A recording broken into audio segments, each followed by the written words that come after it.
Well, let me take this picture off the screen. Thank you for joining me tonight. Sorry for the delay. This live stream this live stream is evolving as the night goes on. I should turn on my camera and say hi. Thank you for coming back to my channel. My name is Swamp Rose. And if this is your first time here, this is a podcast where we cover the Idaho 4 case, or the case against Bryan Kohberger. And hold on, let me adjust this screen. Yeah, so like I said, this live stream is evolving as the night goes on. So I started out wanting to talk, or we're still going to talk about the closed hearing that was held yesterday and what could possibly have been said in that hearing. But I have some updates for you. And also, right before I came live, there was a new document release on the Idaho Judicial website. So let's get right into everything. And I just want to say hi to the chat. Thank you for patiently waiting. Yeah, I'm surprised you guys know that song. I thought I was the only one, but anyway, let me go ahead. I made an entire video for us tonight. I have every soundbite that we need to really understand what we're talking about. And I'm going to start by showing you this because this is kind of like the basis of the whole live stream. Let me go like that so you can see it a little bit better. I have to hit play. Okay, so we had a closed hearing yesterday, and a lot of us have been guessing what this hearing could be. We've been speculating what the hearing could be about. So through my research, I found that there's basically just two possibilities for this closed hearing. And I'd love to hear what you have to say in the chat. This is my non-professional opinion. This is just from what I've gathered from the information. So this hearing is the first option is this hearing. But what people need to understand is when a judge issues a gag order on a case like this, it's not the judge saying, sorry, that's not Joe Rogan. I'm just kidding. We're getting to that in a second because there's a reason why this hearing is closed.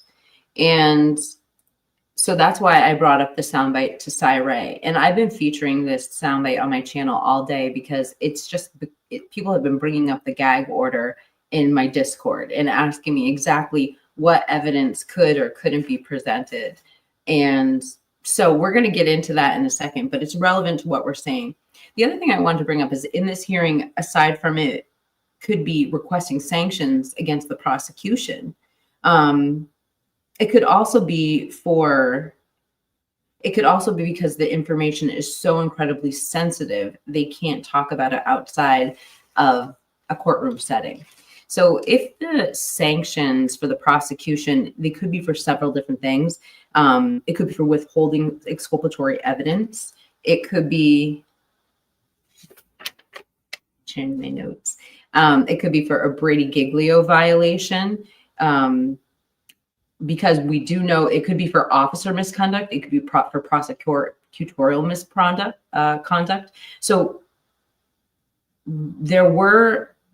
I do have an article I could show you, but basically some of the officers involved in the collection of evidence could have some Brady-Giglio violations. So it could be about that.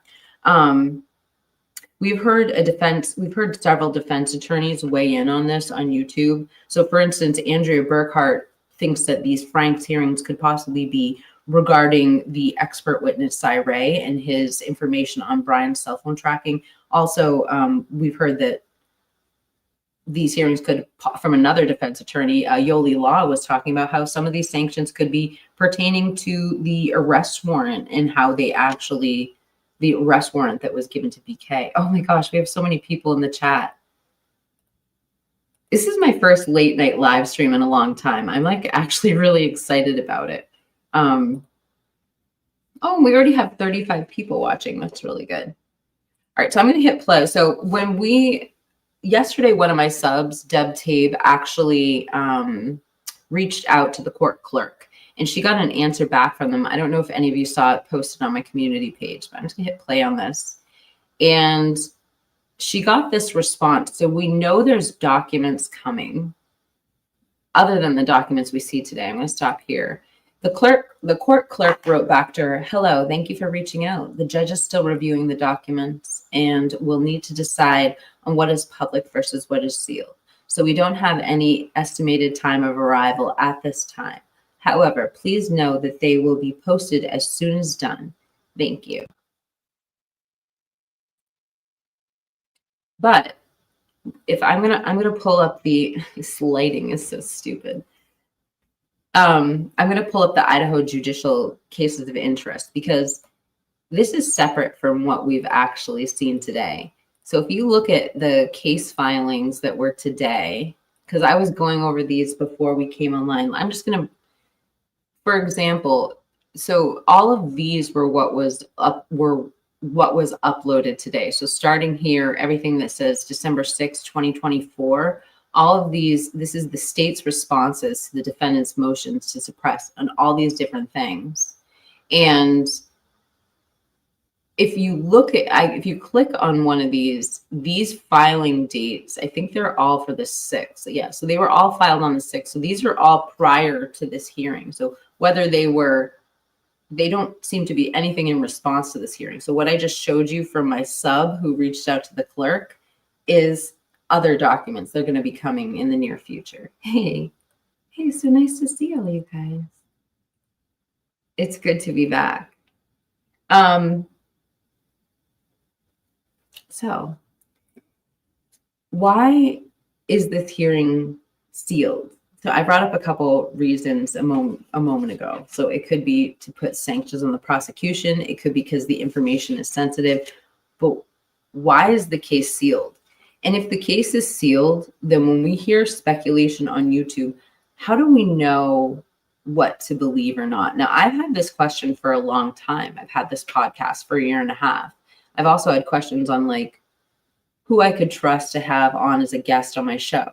And I actually was able, when I was vetting one of my guests for this show, let me take this off screen. When I was vetting a guest for this show, I happened to reach out to the star witness for the defense, Cy Ray, because he was helping me vet one of my guests.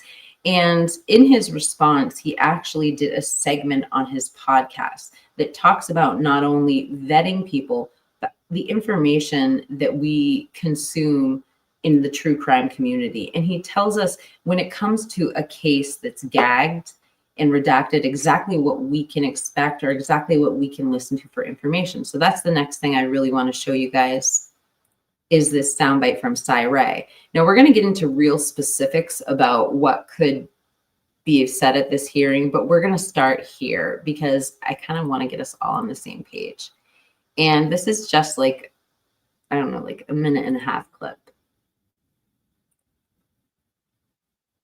But what people need to understand is when a judge issues a gag order on a case like this, it's not the judge saying, I would really appreciate it if you didn't do this.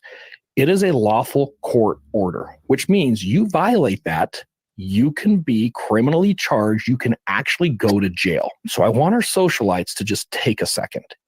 If you see an expert on YouTube who is claiming to have reviewed evidence on a case where a gag order has been issued, and then is now giving you his opinion of that evidence before the trial, one of two things is happening. A, he just committed a crime that he can be indicted for. Or B, the more probable one, he is totally full of it. There's no other option here. If you reviewed evidence and you have an opinion, that evidence is sealed by a gag order, and now you're making your opinion public on YouTube, you committed a crime. Or you're just a liar. As of today, there have been. So a couple things about Cy and Carrie I want to bring up. I just think it's, so why should you trust this man? Like if you don't know who we got on Carrie right now, but let me put it on Cy. Why would he know? The trial.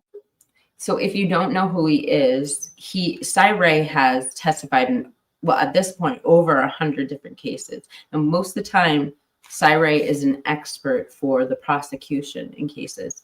But he's an expert nonetheless. He comes in to review the information that law enforcement has done. This is the first case where he's actually appearing on the defense's side. He he does these cases for free. He's not a paid witness to do this. And one of the things I want to bring up is recently, I've heard several people questioning whether his expertise is going to be used in this case, because he had an active YouTube channel, which has kind of gone quiet recently. But if you follow the channel, this podcast is from about 2 or 3 months ago. If you follow the channel, he actually made an announcement with his wife that the podcast was going to be put on hold because they just had so many cases that they were working on. And they actually left contact information if you wanted to continue the podcast, for them to alert you when they get started back up. So I just also wanted to say, aside from the fact that what he just said is so invaluable to our research, not only our research as a creator, but you as a viewer, what you consume, you know, how you can consume things with kind of a grain of salt. Aside from that, I just wanted to, anyway, I feel that Sign Carry came on YouTube and they created a bunch of content to kind of show us what they do and how they do it. And so we can put a lot more trust into it. And yeah, so I don't know, but I really wanted to share you this clip before we went on, because it explains why we have this ex parte hearing. It explains why all of this, even if it's not something extremely sensitive, why all of this is so quiet and we don't get to know any of these things going on. Yeah. I mean, I will say, like, you know, I don't often talk about the Garrett discovery on this channel for a reason. And I'm not even going to, you know, this was released right after the Garrett discovery became a huge spotlight was put on the Garrett discovery on YouTube. I will make this statement about the Garrett discovery: all but the email account that is attached to Bryan Kohberger's Tap to Talks in YouTube, I have not seen, and I could be mistaken, but I haven't seen an email or a phone number that it legitimately traces back to Bryan Kohberger yet. So I've heard their Instagram account traces back, but I haven't seen any of Bryan's confirmed email addresses or phone numbers in that. And I'm not going to get into the other details, but when my team, or the people that helps me with fact checking, when they took a look at that, there were just some very odd discrepancies. Like one of the phone numbers traced back to Nancy Grace. Trying to think of some of the other discrepancies we saw. It was just a broad amount of information. So because it was so broad or not, I don't know why this was, but some of the top 3 searches included hair extensions and makeup. A vast majority of the documents in there were actually in another language. They were in Indian. So, I mean, it's a confusing document to begin with, but yeah, I have yet to find a way to verify anything in it. But anyway, let's move on, because we have a lot to talk about. Totally got sidetracked on that. Wait, Kia. Right. And I mean, so the way that I go back and check things, like I wanted to, like, for instance, when I wanted to check the visual snow, that was a huge thing for me, because I spent so much time reviewing those Tap to Talks. And attached to the visual snow, you've got Bryan Kohberger's YouTube channel, along with the rap song, the SoundCloud account. And like every single email address, when I started tracing it back, it always had this like weird source. But when you trace back that SRA email, it comes from a data breach. And it very well could be true. I tried to find a second way to back it up. And what I did find is that there is a brother and sister who have gone on mainstream media. One of them has been interviewed here on YouTube, and the brother has actually gone, and they both have been interviewed by mainstream media. I found them through Newsweek, I believe. And he mentions the visual snow. He doesn't call it out by name, but he basically like confirms it to the reporter. So that's the only other way I verified that one account. But anyway, back to Garrett Discovery. That was the only that was the only email address I think that was included on that I could verify. But again, not to get sidetracked on a bunch of information. Let's keep playing this clip. So when it comes to, actually, I should probably bring up some of these before I even get into why this might have been sealed, because there may be extremely sensitive information, not necessarily sensitive information to the case, but just sensitive information to the public, which is like the reason why they want it sealed. Let me show you something. So on these new documents, before I keep playing this video, these glasses are so stupid, I'm taking them. They're not real. Security blanket. Wait, hold on. Michelle says, I read all the Tap to Talk posts. So I read them all. I analyzed them. I have live streams and videos analyzing them. I broke down different segments of them. I took the Tap to Talks and I compared them to an interview that was done on Drunk Turkey Show with his friend Bree. That was one of the people that confirmed this information. And she went through her timeline and I literally matched the Tap to Talks up so we could see the progression. But the other thing about the Tap to Talks, I will remind everyone, is regardless of what we think of them, they are completely irrelevant as far as this case. He was a minor when he wrote all of those things, and they'd never be admissible into court, as far as my understanding. So almost like a non-issue, but it's just interesting when we're studying the case. Wait. I think I've seen that video before. So let me bring up the court documents, and I'm going to show you what one of the documents that I thought was really interesting said. Now, a lot of them have this same verbiage. So there was a few I focused on before I came live. I couldn't read them all, but I checked out the arrest warrant, the first warrant, which is the first warrant for the AT&T. Let me make sure you guys can see that. Hold on. I checked out search for Mr. Koberger, warrant for Mr. Koberger, and the genetic information. So if we go to, so these arrest warrants are relevant. Sorry, not the arrest warrants. These first warrants are relevant because we're going to be talking literally about what they're talking about. Let me pull one up just to show you. I wish I could just switch to the other tab when I do that. So if you look at this one,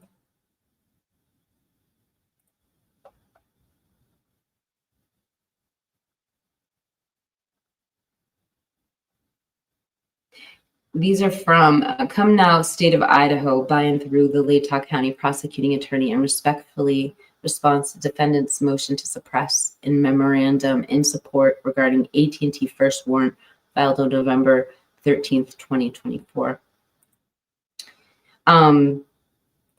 So we're going to bring up some different testimony. One of them is going to be Payne's.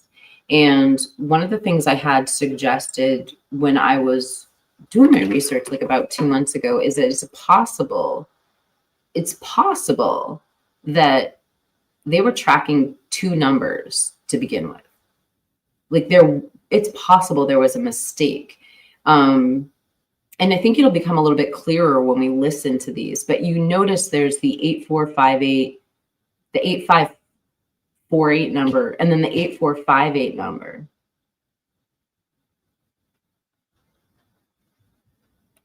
That's something to think about. And then the other thing that we're really going to hone in on after we listen to these sound bites is the fact that if this hearing is closed, could it be that the information is just so sensitive they can't have it in the public until open court?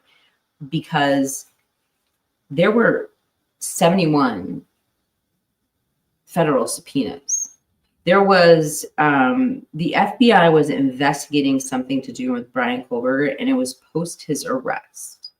And there was a federal grand jury, and we don't know what was on there. And as far as what you're about to hear from Bryan's defense team, they don't know what was on those subpoenas, and neither did Judge John Judge.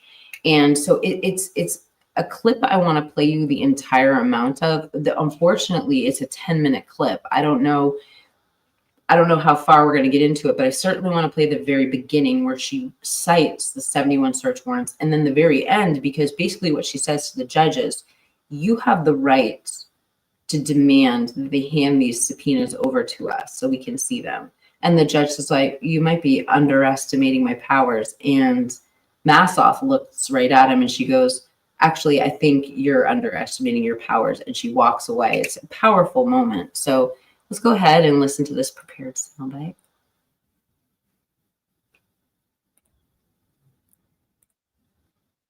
Okay. One of two things is happening. A, he just committed a crime that he can be indicted for. Or B, the more probable one, he is totally full of it.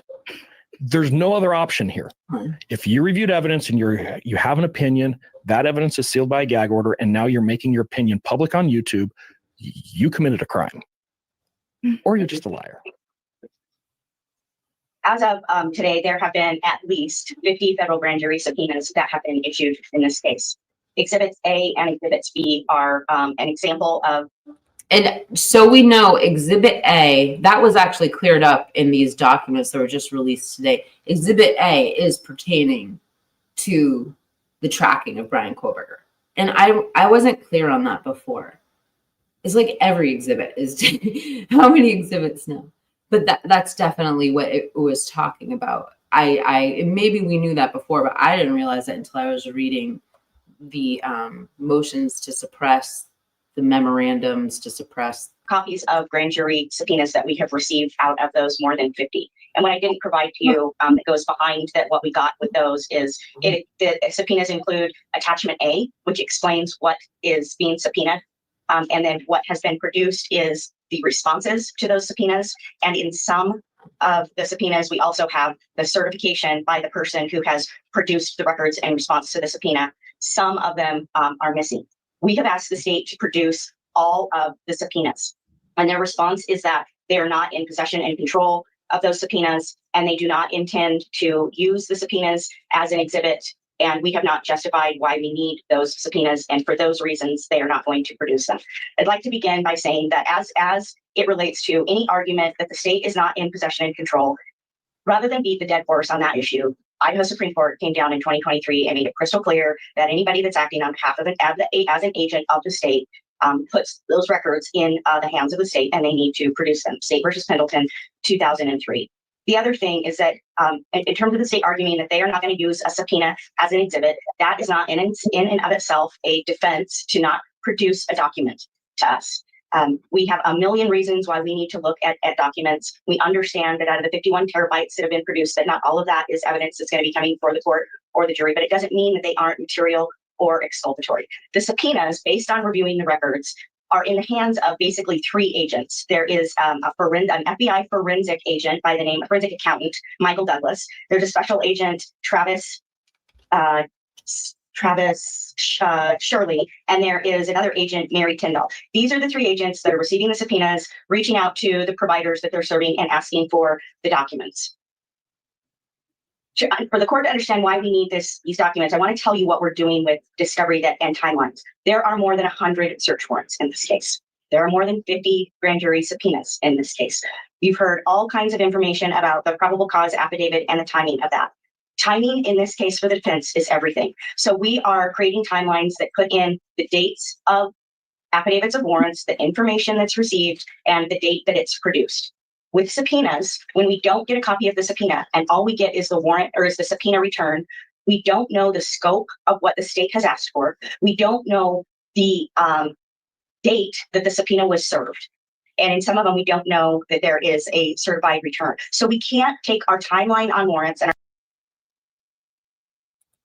Okay, so on this is like a lot to digest. So the what she just said is kind of interesting. So they don't know if a receipt was served. So think about that when you serve the search warrant. Part of it is you have to provide a receipt. That's what we're talking about when we have so much issues with Don Daniel. That's not there. it's just so odd. So after the investigation started, 3 FBI agents started investigating federal crimes pertaining to Bryan Kohberger. They started a new investigation, and then it's not relevant for the defense of Bryan Kohberger to know what that investigation is. I guess if it's not tied to this exact case, you can't force people to, but it's just, I don't know. I really want to know what you guys think in the chat. It's kind of mind-blowing. But what's interesting is the discrepancy in what this attorney thinks that should be done and what's actually being done.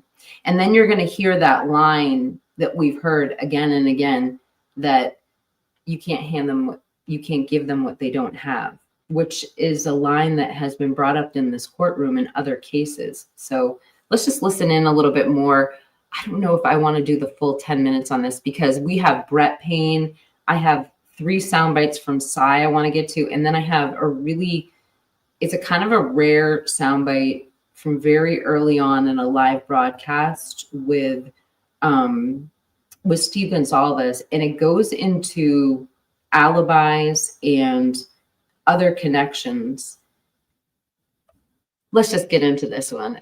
Our timeline on the probable cause affidavit and our timeline on everything else that we're putting in there and interlay the subpoena information that the state is getting. And we are desperate to find out the timeline in this case and when the state knew what and when. There's no question that motions to suppress are coming. Motions to suppress are coming on warrants. And whether or not those motions to suppress are based on Frank's material because misrepresentations are made depends on the timeline. So if there's a representation made in a warrant that things happened in a certain way, if we are able to look at the timeline and say, we know that the state knew this when, that gives us an answer on whether or not the suppression issue includes a truthful statement in the affidavit. And if I'm not making sense, I want you to tell me to clarify that. But we need to know the timeline of all of the evidence in this case and when the state knew what it knew, or why certain things were being looked at before Mr. Kohberger's arrest or well into late in the year in 2023 related to the victims, and try to piece together, is that something that the state is still seeking because they're pursuing the alternate suspects that exist in this case? There's so many things that we're trying to understand. So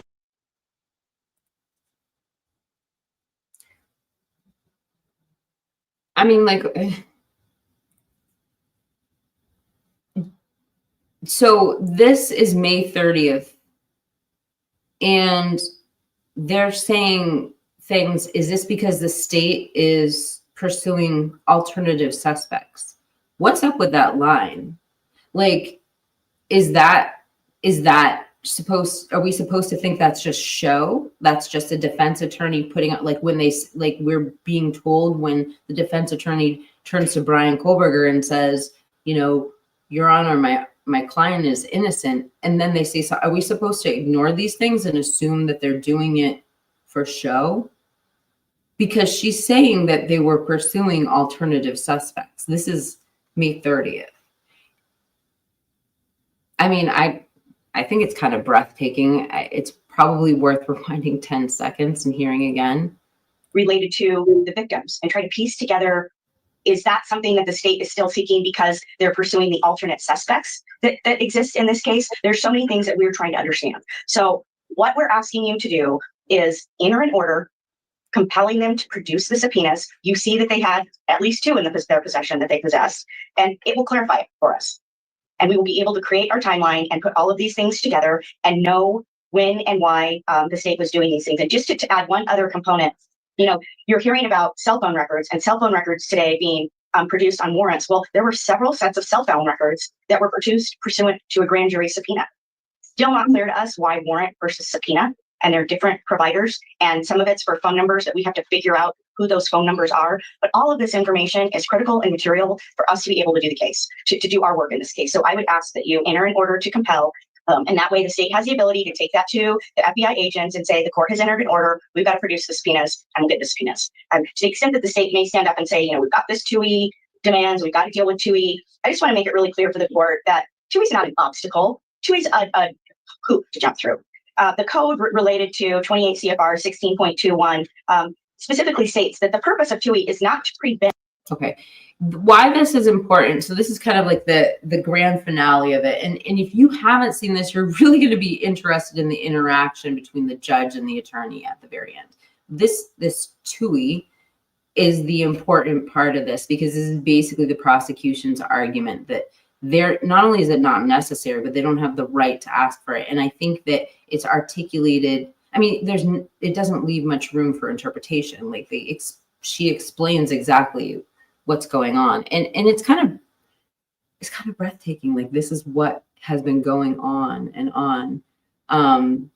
It's why the metadata had an outstanding 6% at the time of venue change, that we still don't know if it was handed over, if that 6% of metadata that was due, or that 10% of metadata that was due on September 6th, if that was vacated as well. Anyway, I'm talking too much. Let's listen to the rest of this. I should give I want to say a couple things really quickly before I keep going. First off, I didn't start. I want to thank Too Fast for the blessing. Thank you for the gifted memberships. I appreciate it. Thank you. I also want to say this footage, I got this edited footage from Forensic Frenzy's channel a few months back. Somebody had told me she had isolated when they were talking about the federal subpoena. So I had messaged her and asked her if she didn't mind if I used her footage, and she said yes. So I just want to make sure I'm also giving credit where credit's due. Prevent federal agents from giving states discovery in a criminal case. The purpose of TUI is because these federal departments want to know when certain records are leaving their files. Understandable, but it's not meant to keep us from getting records that we need in this case. Thank you. Response? Well, simply put, we can't give over what we don't have. And we do not have the majority of these subpoenas. And then, we cannot give them what we don't have. Heather Fitzgerald has brought up before, she had followed the Stickergate case pretty darn closely, and they were asking for videotapes in that particular case. They were asking for video evidence, and the prosecution, different case, different client, said the same thing. We can't produce, take Rola's comment, we can't produce what we don't have. I'm bringing up the point I'm trying to drive home to you. Is this a canned response? Is this a strategy in this office? And it's just speculating here. I'm not, it's kind of weird though. What we do have, we turned over. I reached out to the U.S. Attorney's Office. They advised they're not going to provide. Why? Because they don't provide subpoenas. Just like most grand jury material, it's sealed and not typically provided. Not typically. Not provided. But even with a TUI letter, that wouldn't give it. They wouldn't follow that. Hey, John. We have not. I'm not sure. But beyond that, though, even if they were to provide it, I still don't understand how this moves the needle one way or the other. Into the body cam. You can tell, I've detailed, there's 71 federal grand jury subpoenas. And in my response, I've detailed exactly what they were for and what records were received so that you can get the scope of what was requested from the actual records. Okay, so this is my question. So she's making the argument that basically there's nothing you're gonna obtain from the actual 71 subpoenas. She says the scope of what's in the subpoenas has been provided. What Massoff was saying is she was really emphasizing the dates on the subpoena for the timeline. And I'm wondering if that has to do with arguing how they got to Brian or something like that. Was it the IGG? Was it blah, blah, blah? I wonder if it's those dates that she's looking at, and why, if you've handed over the entire scope of what's provided, why would you not also, what's the problem with handing over the subpoena? Like what possibly in the subpoena could be so sensitive if you've handed over everything that's in the scope of the subpoena? It seems a little contradictory to me, but I don't quite understand why they would even hesitate to hand these over. The piece of paper that was given over saying, give us these records, is all they're asking for. But they have the records. They have the important part of this. So they have the timing based on the subpoenas Off of that the you records. provided to the defense. Off of the records provided. Point. You can tell the scope as well as what they're for. And I detailed exactly what they were for and the scope.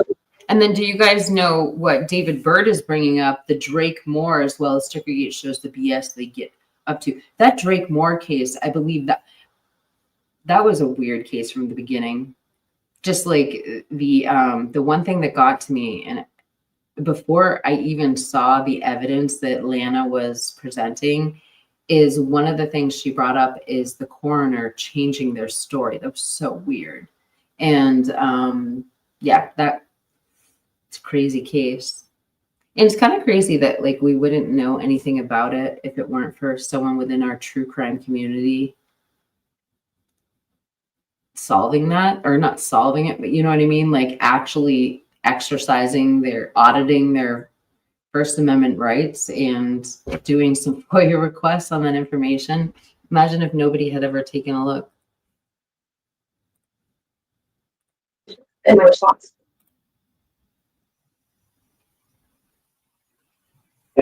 Any response? Judge, I wouldn't be wasting the court's time asking for this if the questions were answered based on the state's response to our request for discovery.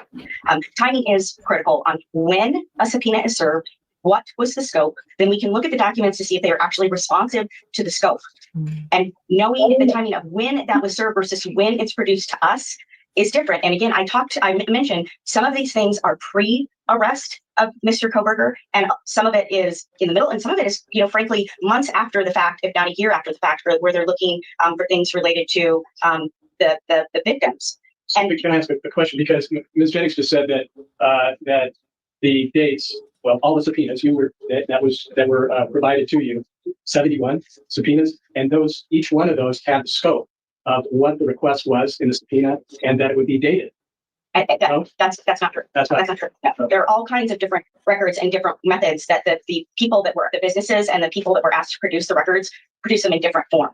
I do not know when they received the subpoena, the timing of it, and I do not know for all of these what was the scope of what was asked for versus what was produced. I do know what's produced, but I don't know the timing. And the answer of the date discovery provided, which is in Exhibit 1, that the date that a discovery is provided to us doesn't answer the first two questions that I have, which is the timing of when they asked for it and the scope that was stated in the subpoena of what they asked for.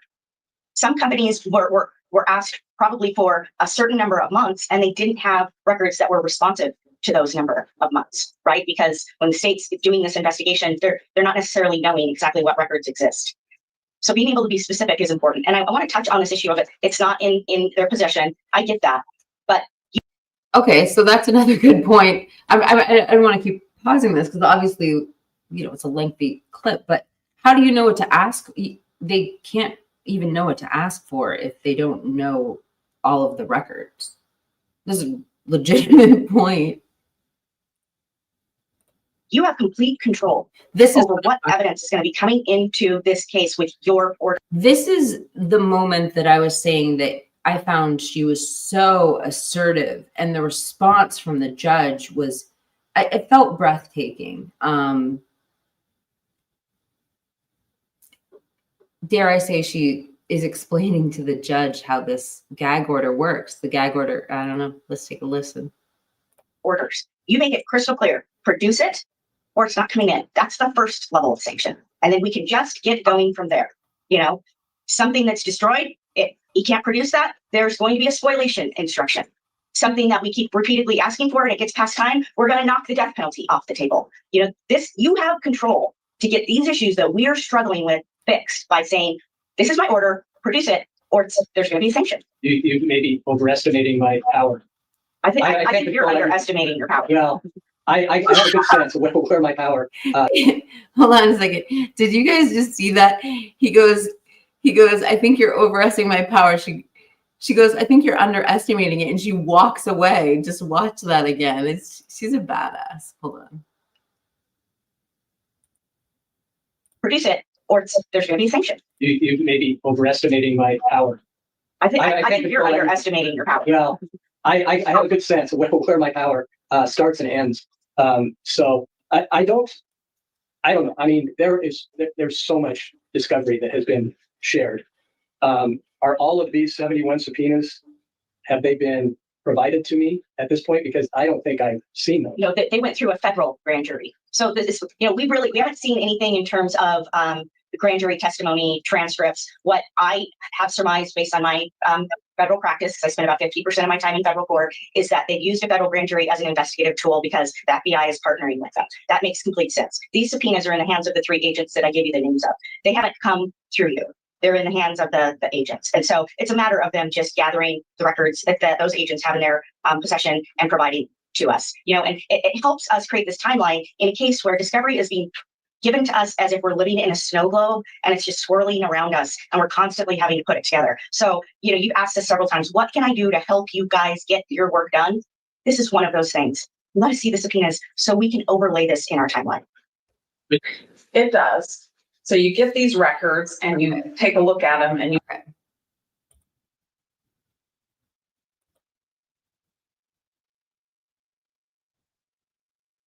So these are some other clips that we need to discuss if we're going to discuss what's going on with these possible 71, well, not possible, these 71 federal grand jury subpoenas. Right now I'm showing Corporal Payne, who was one of the lead investigators to this case. And I don't want to say he was invasive with his questions. His answers were very calculated on the stand. But this is an interesting clip. And I want to ask you a few questions while you're listening to this. You're about to hear, I cut out most of the testimony. I've played it several times, but he talks about how he came up with his maps. And then he talks about how he tracked Brian Kohlberger's phone number. And when asked his process, he says he relied on people who were more educated than him. He drops the name of FBI agent Nick Balance. So as he's going on explaining how he gathered the information, Ann Taylor says, well, I'd like to present these text messages from FBI agent Nick Balance. What I'm asking you is, when you watch this interaction, what's your impression of how you think this woman got her hands on this FBI agent's text messages? So I've heard people give counter arguments that, you know, maybe the text messages were given over because a warrant would have taken so long, so we just handed the text messages over to Ann. Maybe so, but from the research I've done, that's not really how the way things work.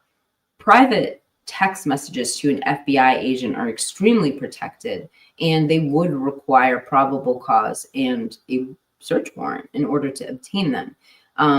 So to have somebody just who is actually working on the prosecution side of the case just hand over their text messages to the defense is a little odd to me. I've heard other people say, okay, well, maybe it was part of the MPD text messages and they handed them over, and so that's how they saw them. But that's not what Ann Taylor says in this clip. She says, these are the personal text messages of FBI agent Nick Balance. And then she goes on to further say, I don't want to have to admit these into evidence. And just look at the reaction on Corporal Payne's face. Just give me your observations in the chat as we watch this interaction. And then you're going to see Cy Ray, who came onto the stand nearly 20 minutes later, and what he says feels so harsh about, well, you'll see. And you start writing your warrant. Is that right? The records were provided to FBI Special Agent Balance, who began deciphering them. I'm not an expert in cell phone records. That was the next thing I was going to ask you. So, no, ma'am, I'm not. So, he was the one who was conveying that information to me so I could understand what it was. So do you get the records and then get them to him somehow? Yes, ma'am. The records do they go directly to Balance? I do not recall what the distribution was on the return itself. I do not recall that. Are you and Balance exchanging emails about these records? No, ma'am. Not that I remember. How did you get them to them? We were co-located. At the time, Detective Balance was at the Moscow Police Department about 30 feet down the hallway from here. Are the two of you exchanging text messaging during this time? I do not remember if you texted during that time. I may have a record that would refresh your memory. I'm certainly not seeking to have. I mean, so the official says, are we summarizing the case? I will say, I can't figure out what this closed hearing is, and I'm just bringing up all the possibilities. Honestly, before these documents were released and they started referencing all of these different things, a lot of this is what, a lot of what I was going to present to you tonight is regarding this fascinating kind of story I've been working on with another YouTuber here about possibly Brian Koberger going through the Homeland Security program. And I mean, when we talk about at the Sales University, because he was on a roll, who was Dean's List. I have the Pocono Times record of him being Dean's List. He was in the master's program, and he was under Michelle Bolger, who headed up this Homeland Security program. And there are all sorts of other fascinating connections. But anyway, yeah, I guess I am summarizing the case, but I really did pull out the most explosive sound bites. God, I watched these things over and over again, and I really feel like I brought out the ones that are the most impressive that I really want my viewers to remember. But anyway, I'm talking too much. He's admitted that I'd like to hand him some records to see if we can refresh his.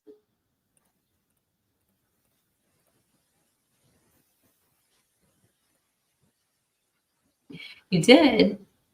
I hope. Do you recognize what's been placed in front of you? No, ma'am, I do not.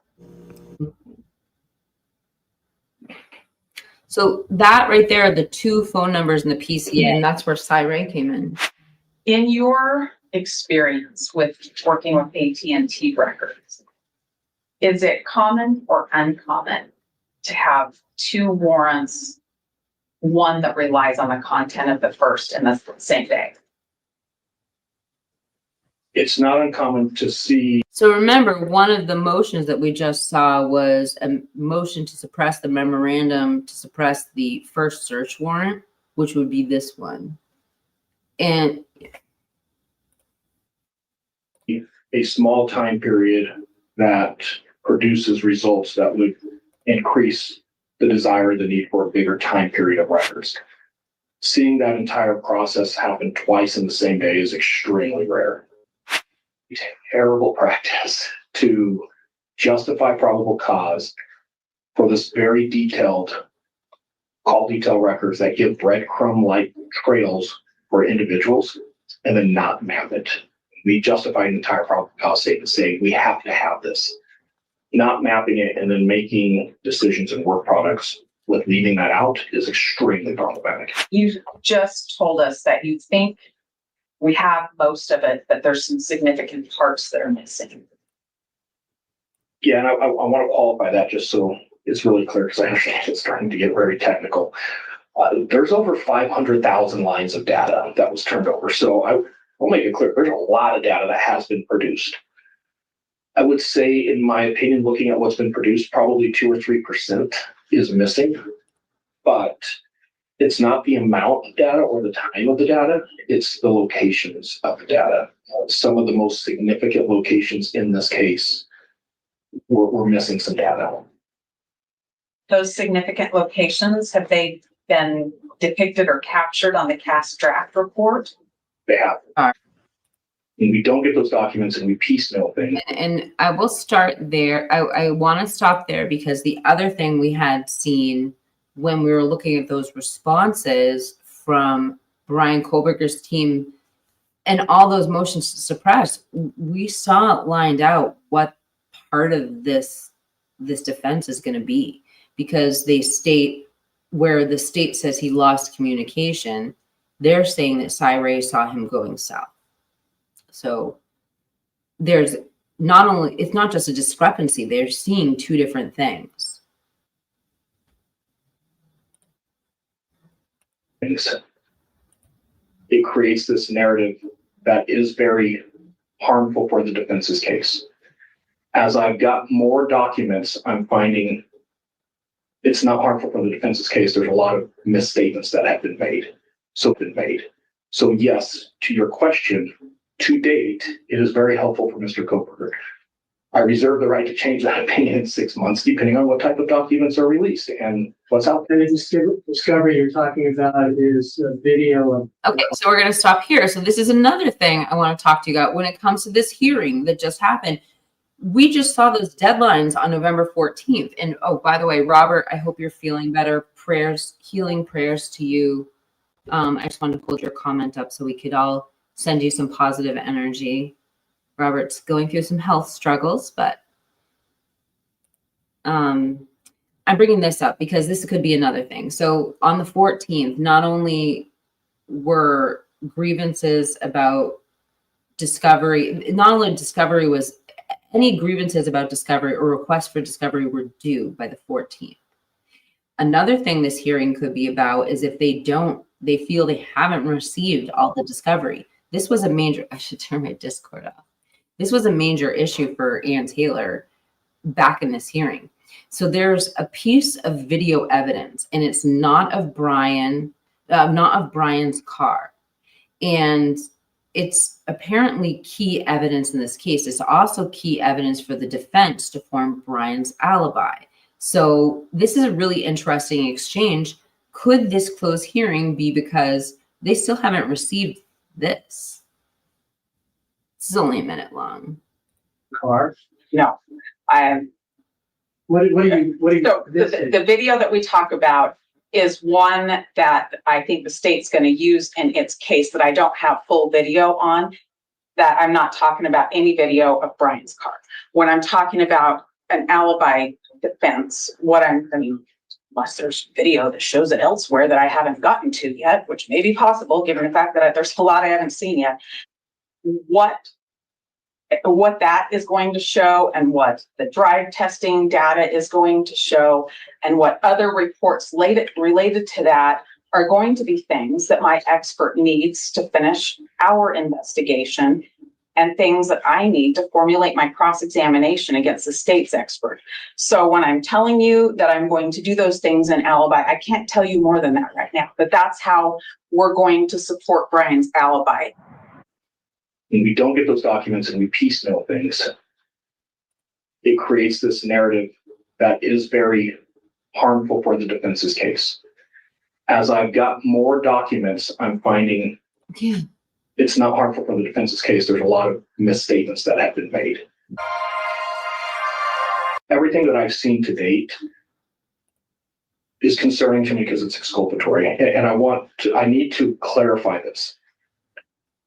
When all of the records are produced and the dust settles and I have time to review it, I reserve the right to say, no, now I'm seeing everything. Here's what I'm seeing.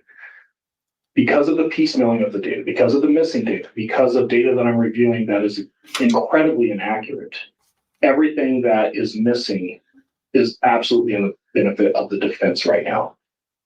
There's other reports that I believe are missing that I can't tell you are in the benefit of Mr. Coverter or in the benefit of the state. Do you believe that people on this campus know something? Okay, we're going to stop there. So we're kind of getting into the, grand finale of possibilities. And I wasn't planning on talking about the Homeland Security. Listen, you guys, listen, this Homeland Security story is just evolving. And, I don't know. I don't have any plans. I guess we could get into it right now. I was planning on making it into a video, but that's one thing.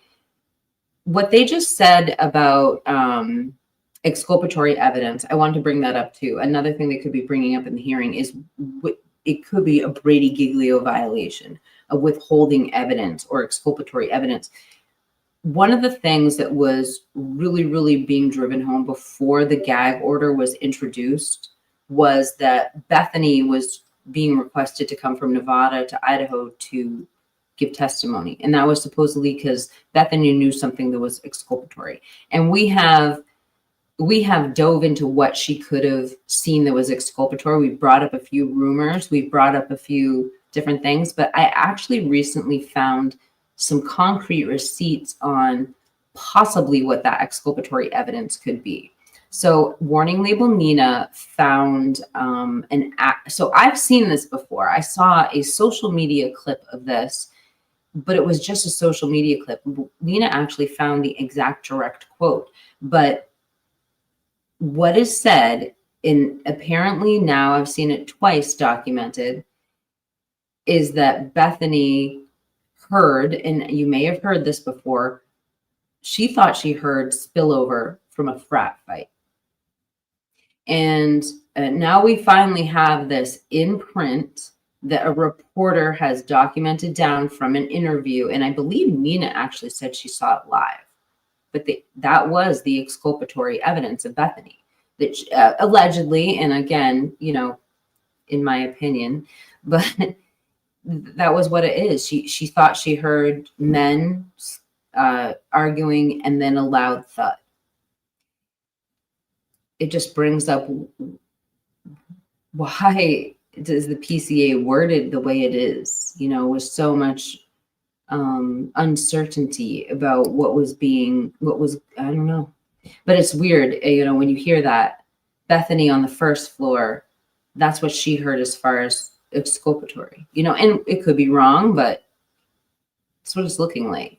So yeah, it could be about exculpatory evidence. That's another thing that would have been a grievance they brought up, you know, just 30 days prior. This is an interesting clip. It was what I wanted to end with. This is a pretty rare soundbite, super hard to find.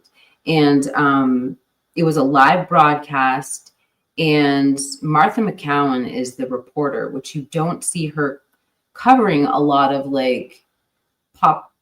I don't want to say this is pop culture, but I mean, this, you don't see her covering a lot of cases that don't have to do with politics or legislation and stuff like that. So it was interesting that this like high caliber reporter was doing this. And I feel like that's why the live interview was so interesting, is because her questions were so poignant. And we're probably going to stop as we go through. Now, when you hear what Mr. Gonzalez has to say, I really, really want to drive home the point that this is very early on in the case. He is under incredible stress, and we knew very little. This is before a suspect. But what you're listening for is what he says about the alibis and what let's listen. And then we'll just get into a couple other little things. I'm going to go through your chat while this is playing, because this is a 5-minute segment. Here we go. That the rest of us don't know. Do you think that there was a stalker involved in this case? I don't think it matters what I particularly feel. I just want them to follow the evidence. I think even people who think they don't have information, I know people have been scared to share stuff because of there may be a alcohol or drugs or something in the background. I've tried to work with them to let everybody know that that's not what they're working on. But I've definitely heard from people that they're scared to submit stuff. It could be a party. It could be anything around that neighborhood within that time that could help us. And I think that community is going to solve this case just as much as those officers in that room. You said something about, you know, someone's car could be, you know, in a selfie or a video of a person who said that they had an alibi, but the car isn't where it was supposed to be. Tell me about that, what you're thinking when you say that, sir. I have an IT background. I know Teslas and some other vehicles have cameras that you don't even have to turn on, and they're still recording. And there's some chips in there that you can pull data off. I know that's the way the Wi-Fi's work. So this individual could have came into these homes and partied and done things, and that data can be captured. I want this guy to be fair. I want him to be scared. I don't want him to be confident. I want him to be sick of seeing my face. And I'm not going nowhere until this guy's off the streets. And the worst thing I want is another family to go through this. Kaylee's mom said something about being fearful that he is around, that he's watching all of this, that he could even show up at a funeral service for your daughter or one of these children. It's pretty much a fact. He who does something like this and doesn't tune into the media? Who wouldn't? It's in his 100% selfish interest. So yes, he is. And we wouldn't want to do some kind of celebration and exclude anyone. So yeah, he could easily be there. And that's a sick kind of twisted person that would do this kind of crime. You know, when you talked about getting into the phone, you said we have family passwords and, you know, we were able to get in there. Is there anything that you can share with us about what you learned there or people she was communicating with? We know there was a back and forth between she and her on and off boyfriend through the course of the night. There was a little edit. There was some information. We were able to get that to the police officers. I think it definitely helped them. I know the behavior footprint afterwards. This is really important, you guys. So this we've never heard elaborated on since this interview. So just pay close attention to what he says. There were behavioral changes, and there are things that we don't know that he's asked if he could share, and he can't. So behavioral changes with the victims, he said. It's important, I think. I have a couple more things to say about, It did definitely get some more things in the works, but I'm a historical fact person. I can help them know my daughters and Maddie from past, but going forward, I'm going to be less and less relevant. Do you believe that your daughter was the target, or do you have any reason to think that that she was over someone else, or that someone else was? I do have some inkling that there was some behavior difference. I call them a footprint. When you commit a crime, you do different behaviors. I've asked permission to give any of that out, and they told me no, it would not be beneficial. So I've held back on that, and I tried to keep my word. I'm sorry, behavior of her or someone she knew? Behavior of the victims.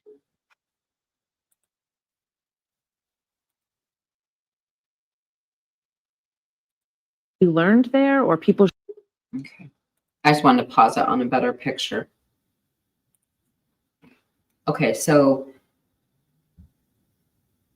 a couple things I would just think of. So one of the things we heard early on is that, and we heard this from the parents, is that when the case does unfold, we are going to see some things that are going to be kind of shocking.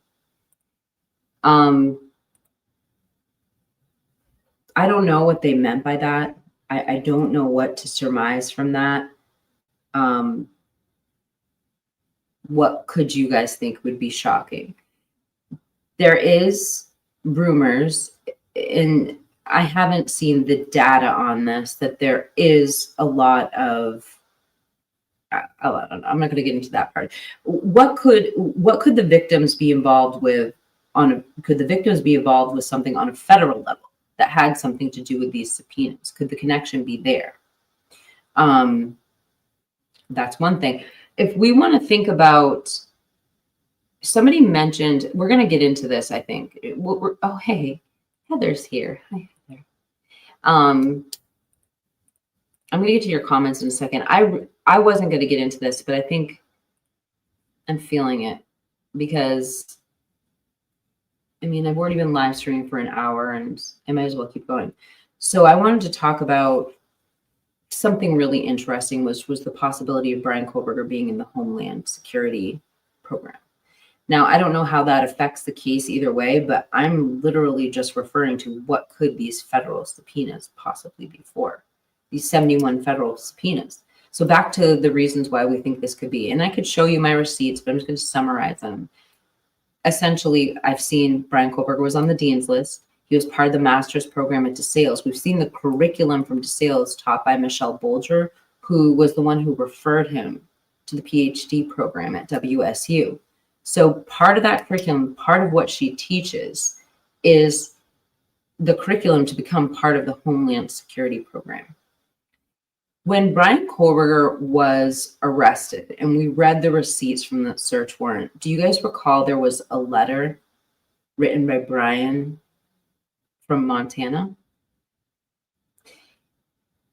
Did you know that there is a huge Homeland Security training base right where that letter would have came from? Just throwing it out there. I mean, I don't know how secretive the program is, But let's just say he did complete the program. If Homeland Security was looking to employ somebody who could have a great cover, would not Brian be kind of the perfect cover? Like a TA at a college in a place where there are a lot of reports of overdose or D-related unalivings or passings.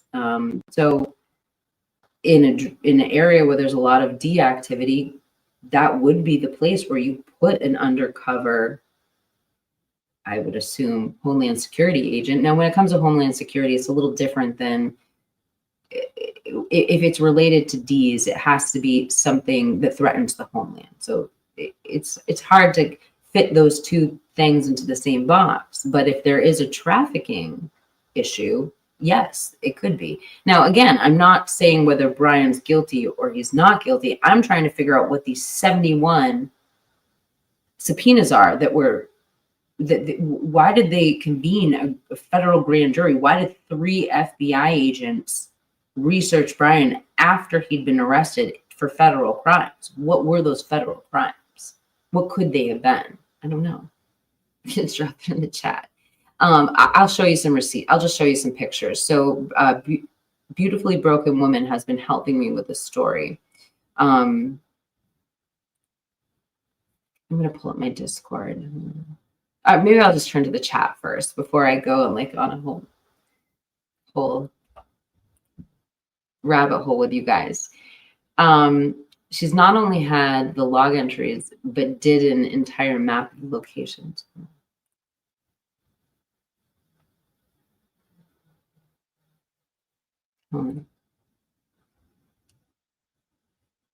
He's in segregation. What purpose would it serve for an undercover agent to be on 24/7 lockdown?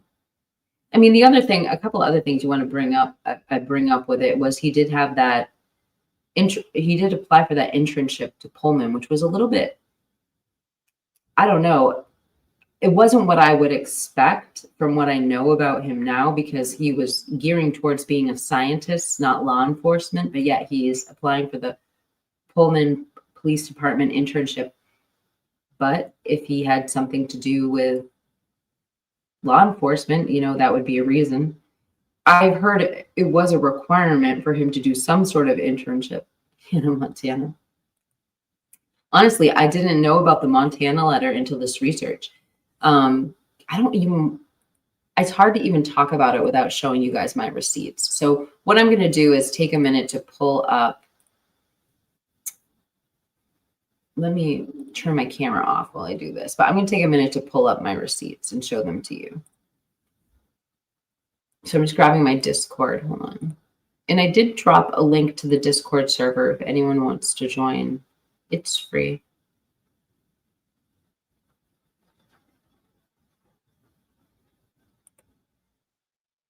Okay. Also, about the new documents, actually, before I do that, I do have a couple updates on the new documents. So a few people were like breaking them down in Discord, and just a couple interesting things that people saw in these new documents. I'm losing my voice. Where's my drink? So on the amendment to the motion of the memorandum in support of the Franks hearing, Deb Tabe noticed that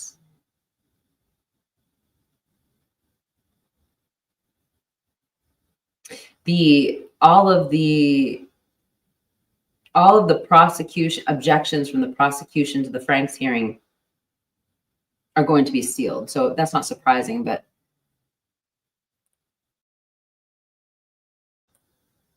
at least we have confirmation of that. I think I'm going to turn off my camera for a second. I also got another update. I need to go get my drink. Another one from Deb Tabe where she said they, in this one, they are addressing, there's the Apple, the motion to, this is the Apple account federal grand jury subpoena and search warrant dated from August 1st, 2023. And this is the state's objection to the defendant's motion to suppress the memorandum in support. And on this one, my phone. This addresses the Apple account, the federal grand jury subpoena, and the search warrant dated August 1st, 2023. So I will bring up that is interesting when we see that federal subpoena in conjunction with the Apple account, because if you remember, when they searched Brian's home, Lambston Lane in Pennsylvania, the iPad that they saw was in a common area, and the people who, the Pennsylvania PD who came in, they didn't take it because it was in a common area. So afterwards, the FBI gathered that laptop. Whatever was on that laptop, I wonder, did the FBI, is a federal subpoena because the FBI found something on that laptop? Now, I don't know if the FBI actually looked at that laptop, because the way that I understand it is, in order to look at the laptop, a very specific warrant would have had to have been issued. It's not like a blanket warrant, like I want to look at the whole iPad. It's like, okay, here's my warrant to look at the messages. Here's my warrant to look at photos. Like the metadata is protected and it's compartmentalized. But there's a federal grand jury subpoena and search warrant dated August 1st in conjunction with the Apple account. So was there some sort of FBI activity on that laptop found in the common ground? I don't know. That's really interesting. I'm just trying to check. Don't forget, FBI Salt Lake City was Steve's FBI contact. I didn't know that. I wonder if it was one of the FBI agents, the 3 FBI agents that convened the federal grand jury. Oh, are we talking? So Mish Girl had sent a video. I have it in Discord. I don't know. It's an hour-long video, but if somebody had a timestamp or a segment we could play, it's Brian Kohlberger's uncle talking about a near-death experience. And I have seen this before. I don't remember what the best part. We obviously can't play the whole hour, but if you guys wanted to see that, if you give me a timestamp, I'll definitely wait. Does that warrant exist? I think we're talking about the Apple warrant. Sorry to be confusing. When I was talking dates, I was talking about MPD police log website. I saw a really interesting log from Beautifully Broken Woman on the 2024. So like 2 years to the date. I should just bring it up. There was like a whole incident of like 3 masked people. There was like a whole incident of 3 masked people right around the same time in the morning, like running through the WSU campus. It was really weird.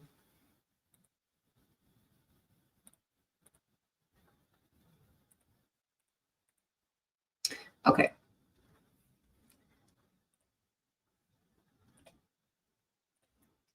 Wait, hold on. FBI.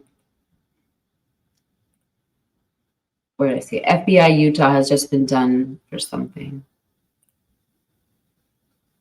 He wrote a book on his experiences for life. Wait, the warrant I'm talking about is the one for the tablet.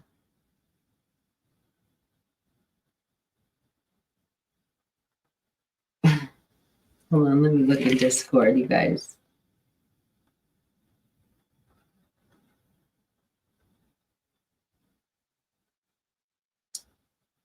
So what I actually am going to show you, just because I have it right at my fingertips, I'm going to show you that police report I was just talking about.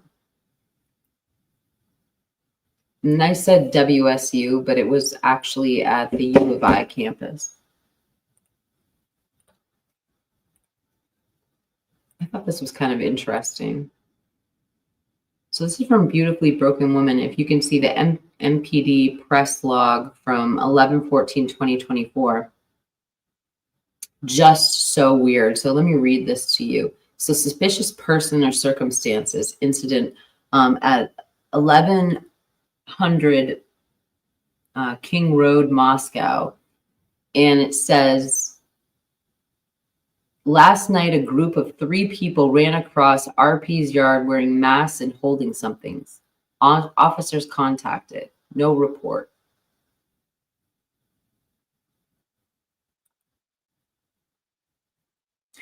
Meanwhile, in Moscow, Idaho.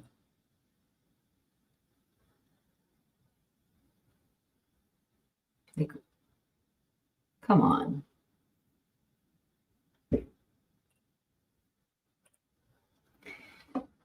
All right, so what I wanted to show you was the Homeland Security connections that we've been talking about. And I think this is fascinating, and I think it's a really good way for us to end the live stream. We're going to talk about 3 different things. We'll talk about the program. We'll talk about Montana and why Brian Koberger would have been a good candidate for this. Almost got all of them pulled up.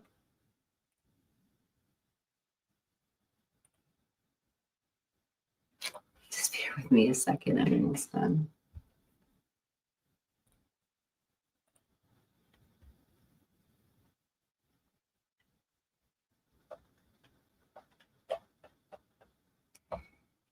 So the first thing I'm going to show you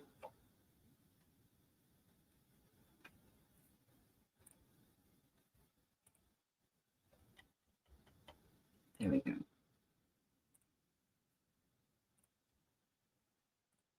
Oh, and that reminds me, I have this incredible article I wanted to read you guys too. So I'll show you this stuff on the Homeland Security agent, which I'm making into a video. And then I'm going to end with an article that could be the Brady Giglio violation we're talking about, but it also touches base on these federal subpoenas. It's an older article, but when I found it, I just thought it was perfect for our live stream tonight. Okay, so let's start by looking at Michelle Bolger and the program.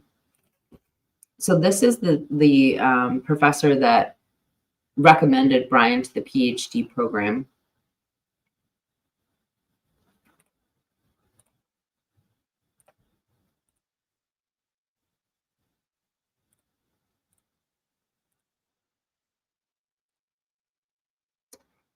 So, oops. All right, well, this is not going very well. I should just pull up my live stream from yesterday. I'm just going to summarize what I'm trying to show you, and then I'm going to pull up the Montana connection. So again, Brian Koberger was on the dean's list. I've seen the receipts for that. I have the article out of the Pocono Pines. We know that part of the curriculum, particularly if you're in the master's program, was the Homeland Security program. It was headed up by Michelle Bolger, the woman that I just showed you the picture of. And we also know that Brian graduated. I have all the documentation that he graduated, and he would have very likely completed this program. So it's a possibility. It's a possibility he could have been involved in something at that particular level. What's interesting is the Montana letter. So we were just talking about the search warrants and the receipts. They found this letter to Brian's father that was written from Montana. So check this out.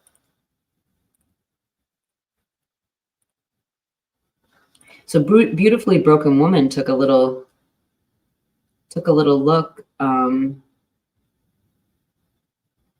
Oh, this one is actually, I'm mistaken. This is the Idaho Bureau of Homeland Security. And it looks like this would only be like a 9-minute drive from Brian Koberger's house. So, I mean, it's interesting. It's all possibilities. And I mean, we can be balanced and objective. We don't have to believe in Brian's guilt or innocence either way to try and speculate what's going on with all of these 71 federal subpoenas. Oh, is AR here? Hey, AR, I hope you're feeling well tonight. Which is in Lewiston.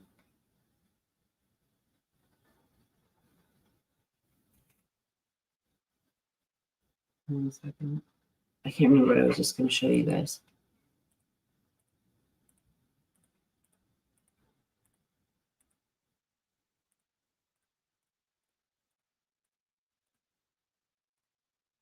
I don't remember what I was just going to show you guys. So I'm going to,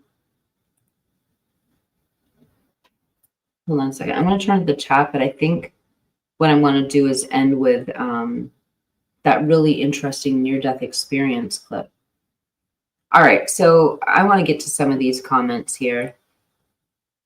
Judge Hippler added, furthermore, and importantly, defendant is not demonstrated with his filing good cause to enlarge the deadline for discovery by the state.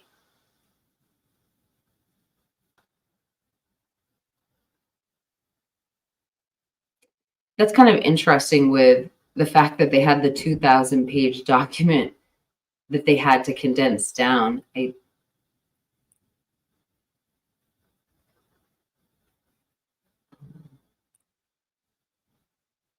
Heather brought something up to the other day, which was we were talking about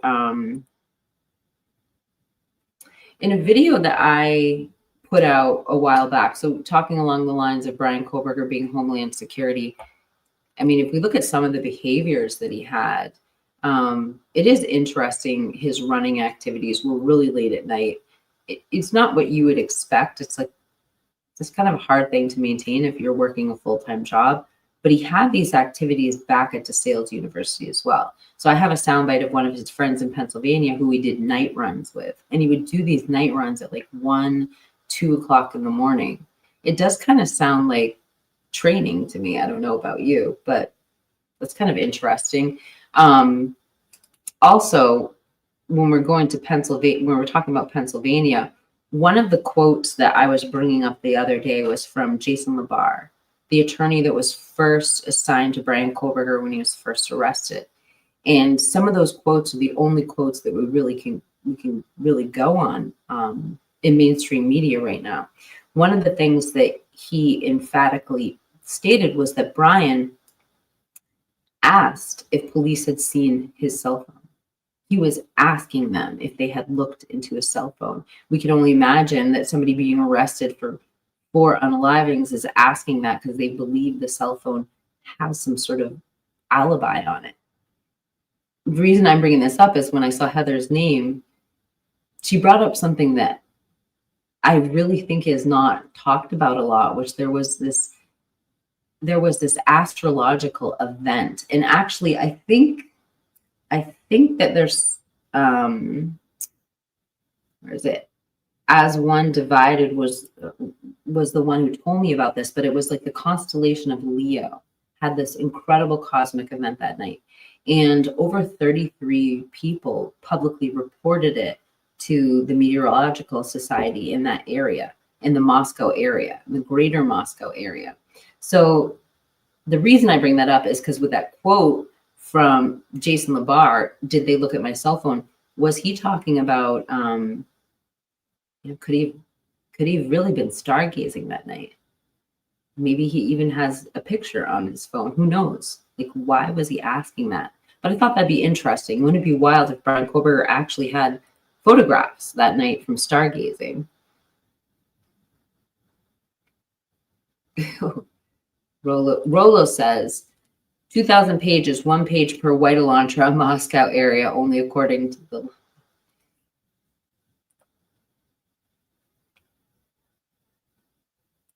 Not so fast, Brian. We intend to withhold that. I got put through the ringer for mentioning Homeland Security from my favorite killer tool. I mean, the only way we're going to figure something out is if we talk about it. So I think that this is worth talking about. And when we know the caliber of student we're dealing with, why would he not take advantage of that program? And being someone trying to learn everything about criminal justice, like,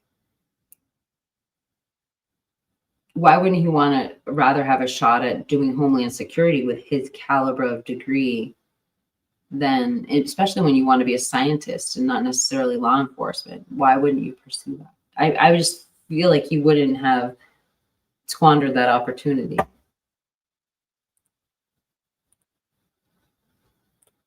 Wait, we have our meteor showers this weekend in Australia.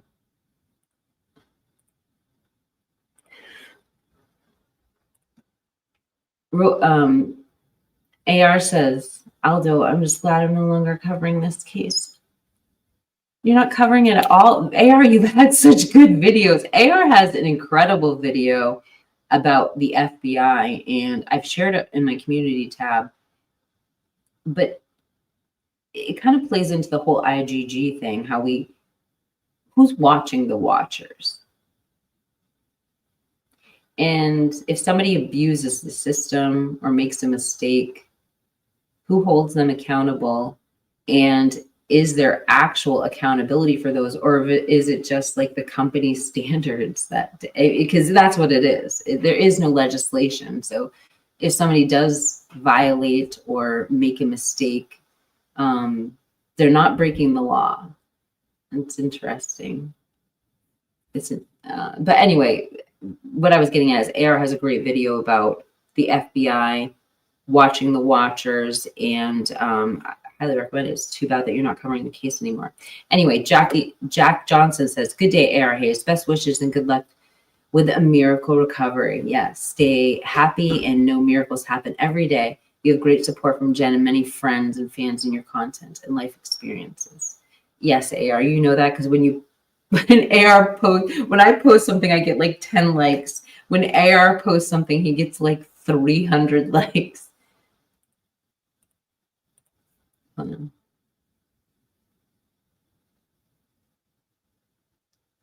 Hold up. Wasn't there some other suspect apprehended recently that they tried or said was stargazing at the moon and walking? You just reminded me of something in the new documents. Hold on. I'm going to show you guys this. Let me pull one of them up. We'll go to, okay, so first I'll show you what one of them, what I want to show you is this isn't standard. Like it's not in every single one of these. It's only in the ones pertaining to, I don't know if they're referencing the buccal swab, but they're the ones that reference searching Brian and his person.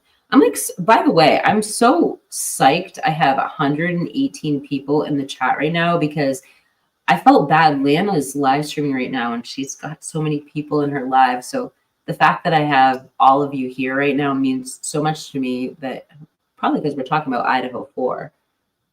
Maybe that's why. But yeah, thank you for showing up, you guys.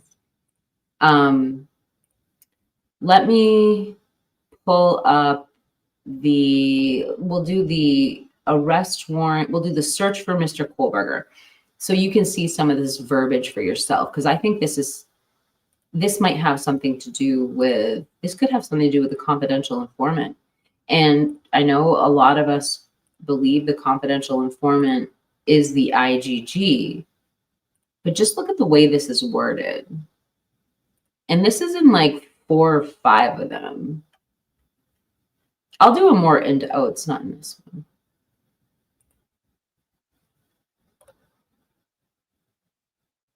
But here's an example of where it's not at. And let me show you what I'm about to show you.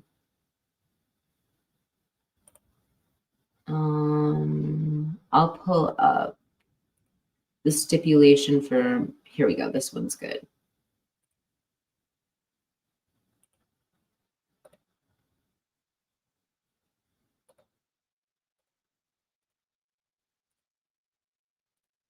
Okay, so we'll look at this one. This is the stipulation motion to seal exhibits for state's objection to defendant's motion to suppress a memorandum in support regarding search warrant for Mr. Kohlberger's person. So obviously in this case, we're assuming they're talking about IGG, but it's really interesting that in about 4 or 5 of these documents, if you get down to line 3 and 4, the way this reads, it says, in line 3, it says, disclose the identity of a confidential source. And number 4, disclose investigative techniques or procedures. You know, and I've been really thinking about it too, like, why does it matter? I mean, if they're using the information, if we know it's being utilized, and it's in court and we have the ability to keep it off the record, what is the problem with giving the genetic information, just to make sure everything was done correctly. I don't get it. Let me see if I can find one more document to show you that this didn't just seem like it pertained to the IGG.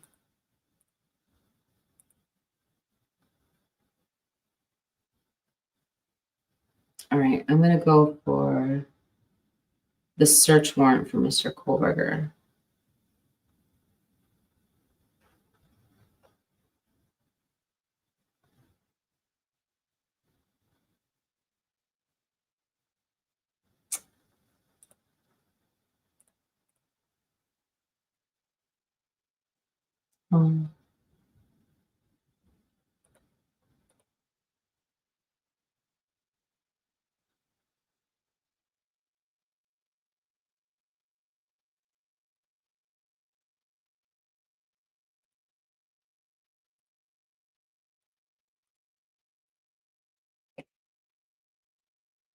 Well, anyway, I'm like losing my energy. I think we'll end with, I haven't been able to get through the chat to look at questions. So I think maybe we'll end with this last clip that was recommended by Mish Girl. If you guys are up for it, I think it would be really interesting, but it's about this near-death experience with Brian Kohlberger's uncle.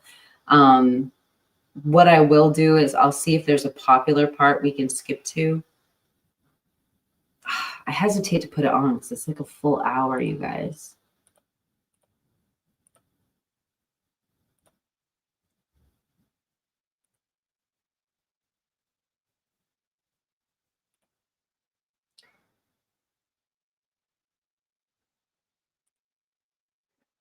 Okay. I don't know. I also want to make some small talk with you guys. I hope you guys are all doing good and you're ready for Christmas too while I'm pulling this up. And I don't have, this is the extent of my Christmas decorations. My poinsettias, I have like no Christmas decorations this year. I don't even have a Christmas tree, but I don't know. How many days do I have? I have 12 days. Do you guys think I should get a Christmas tree? Is it worth it at this point? I don't know. I have a fake one, but it's in storage. Drop it in the chat. One, if I should go get a Christmas tree with 12 days left, or two, if you think I should just forget it.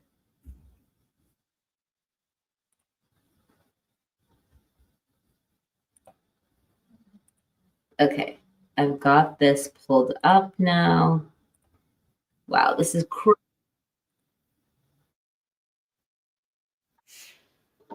Whoa, what's happening? Hold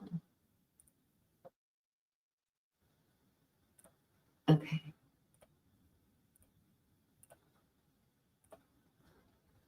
It's called Life After Death. Do our souls or spirits live after we die? Oh, and it sucks. It doesn't tell me the popular parts. All right, we'll just hit play. Hi, everybody. My name is Randall Kohlberger, and this is my With father, three? John Soto, and my twin brother, Ronald Kohlberger. We're here to discuss my, well, let's begin with the date. Today's date is February 19th. It's approximately 6:17 in the evening, and we're here to discuss my death experience of April 2017. Nothing is rehearsed. It's just my story that I want to share with people. And my father-in-law wasn't there, so we decided to tell him about my experience that I had with my twin brother, Ronald. He was there when this all went down. And I just realized there was something else I was going to show. I'm like jumping all over the place, but if you guys want me to, I don't want to get too far off the subject. I forgot I had that major article I wanted to share with you guys. It's called Idaho Murder Suspect Kohlberger Internal Affairs Disclosed, Unlikely tied to student stabbing. So it's distinctly saying the reasons why his federal indictments really had nothing to do with the actual unalivings. And in this article, they also talk about the Brady Giglio violations that were preemptively given over by the handed over to the judge by the prosecution, saying, well, these officers, there might be an issue with chain of custody come trial. I don't know what to do. I guess we should keep playing this. Chat, tell me what to do. So we'll just go at it. Did I miss anything that I should say? No, Not really. everything. So I'll start off, April 17th was a typical night. My twin brother and I were gonna go out and the Green Valley. But I explained to him because I had 5 classes. I was a little bit behind on my schoolwork that I was, needed to stay home that evening and Let's hear. get caught up on my schoolwork. So he went upstairs, got changed, came back down, and said that was fine. And during the process of that, he said, he checked his blood pressure. And what was it? Do you remember? I don't know. It was pretty high. It was a concern. What happened was when Ron said that he wanted to go, I was kind of disappointed, but I had been experiencing pain in my right shoulder blade. Underneath the whole day, sharp knife stabbing pains the whole day.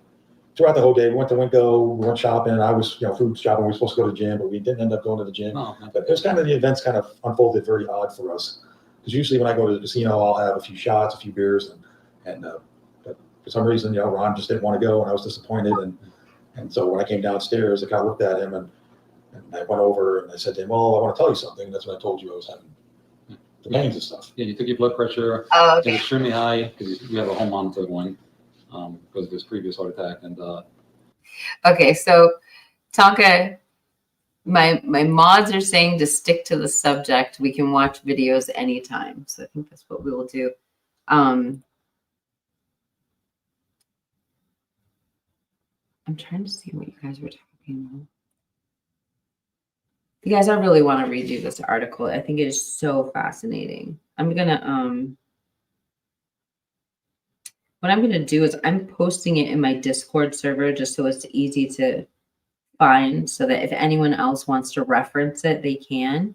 And I just posted it. Let me also throw an invite to the actual server. So if you guys want to join and keep the chat going, you can. Because obviously 24/7 chat.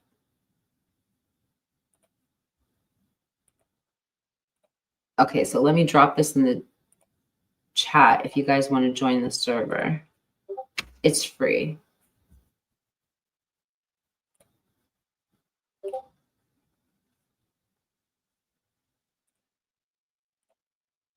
And let me pull this article up. I think you're going to find this fascinating. I think this is truly the best way for us to end the live stream tonight, because it gives us, it just brings us back to the beginning of the live stream and what we're, all the questions that we have.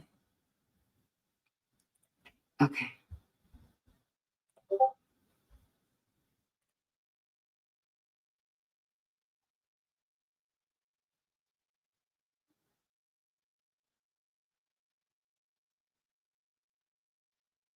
To solve cases and identify suspects. Dan Springer's been digging into this. Hi, Dan. Update for you here. The gruesome murders of 4 University of Idaho students, which made national headlines, police say at the hands of one man, showing another example of law enforcement using genetic genealogy to solve cases and identify suspects. Dan Springer's been digging into this. Hi, Dan. Yeah, hi, Dana. Tracking ancestry has really taken off in the U.S. Around 56 million Americans have done a genealogy test, and now that massive DNA database is helping police solve hundreds of cold cases, and some before they even go cold. Genetic genealogy has become a crucial asset for law enforcement by using DNA.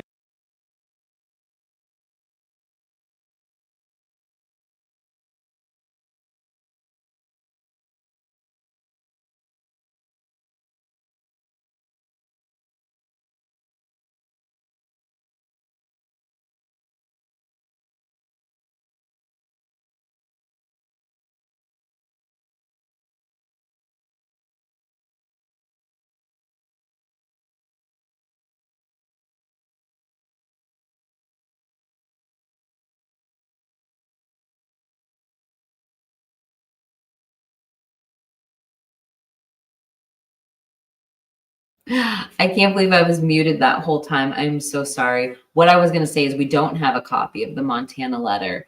I wish I had a copy of the Montana letter, but we are referencing that it's a possibility that around that time frame, that would be a location, and it would be within the time frame where he could have been training for Homeland Security. DNA to identify human remains and criminals.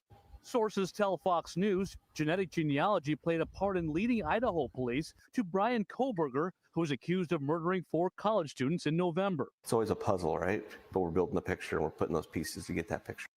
The Montana letter was sent to his father.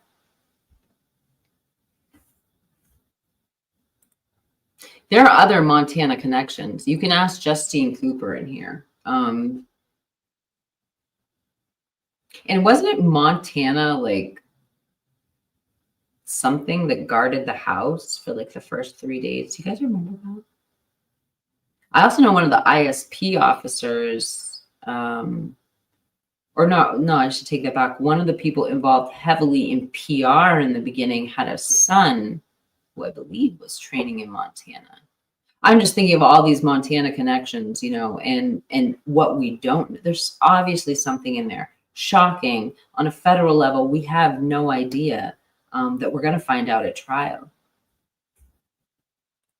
Montana is very relevant to this case.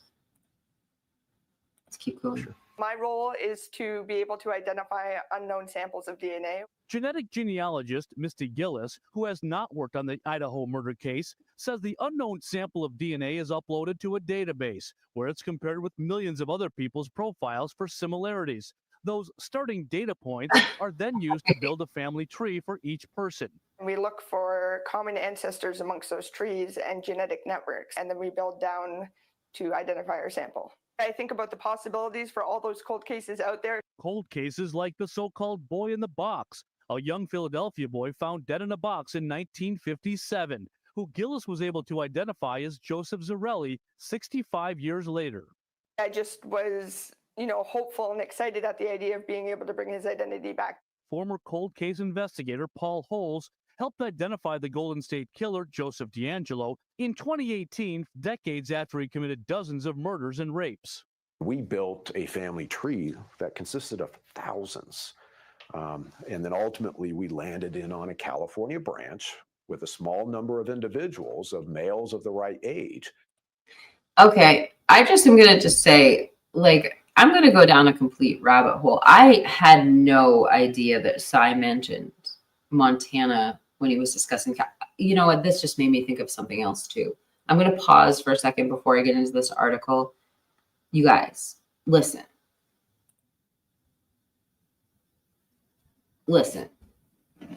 So first off, I'm going to figure out how Cy mentioned Montana. This is not going away. This is my upcoming video. In fact, I would have presented the Homeland Security stuff tonight, but I couldn't get both videos uploaded. But listen, something else Cy mentioned on the stand, which I brought up before, and I will, until trial, until somebody can dismiss this for me, I want to know more, which is, why did Cy mention a portable Stingray on the stand? And a Stingray is protected by the DOJ. You can't take this comment down. Oh my God, am I flipping my hair? Oh, Rolo's being distracted. Okay, so we're talking about 71 federal subpoenas. The Stingrays are really protected by the DOJ. In fact, you can't really even disclose you're using them. You have to say it's a confidential informant, which we've seen over and over again in the paperwork. We just saw it in the new documents. If there's federal subpoenas, could it have something to do with the use of a Stingray? And why would that be so protected? It's frightening probably for any city or police force to think about it. There has been multi-million-dollar lawsuits against the use of these Stingrays. And Stingray I'm using as a generic term, a cell phone site interceptor. We know there was a portable one in Moscow. We know that Cyray brought it up on the stand. Now, whether it affects the case or not is almost irrelevant because it could reflect some sort of parallel investigation or parallel crime.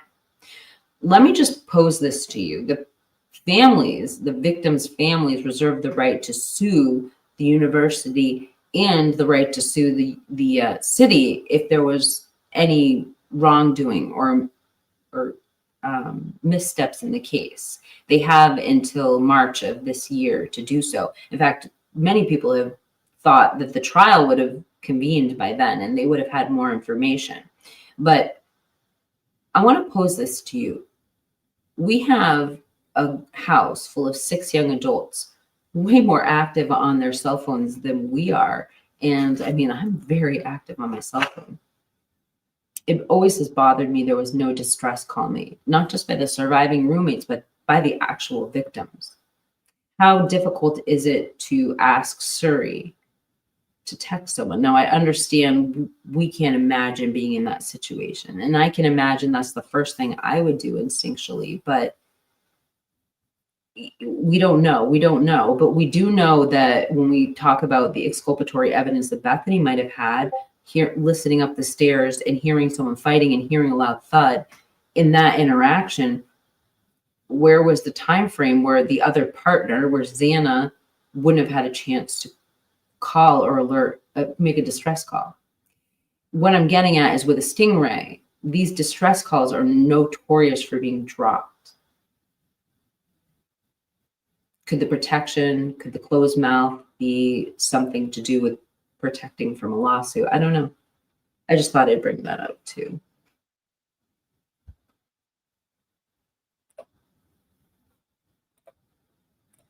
Chris Pedretti, who was raped by the Golden State Killer, credits genetic genealogy for providing her with some sense of closure.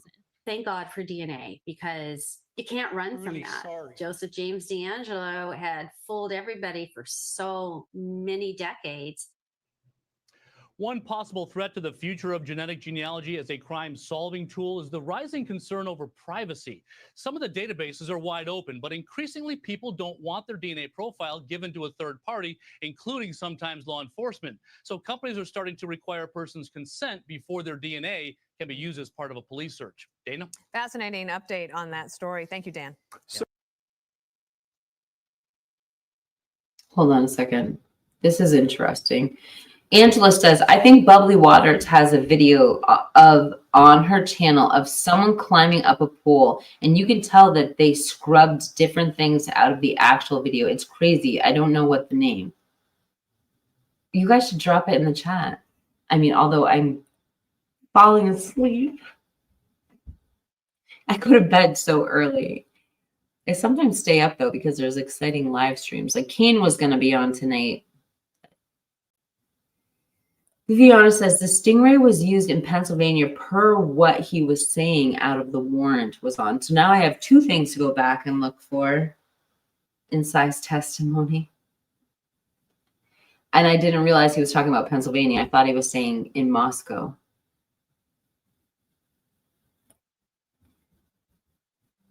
Wait, some Reddit or other type of social media said BK was targeted by cartel in Montana for a few things, but rumor. So many rumors out there. Hold on.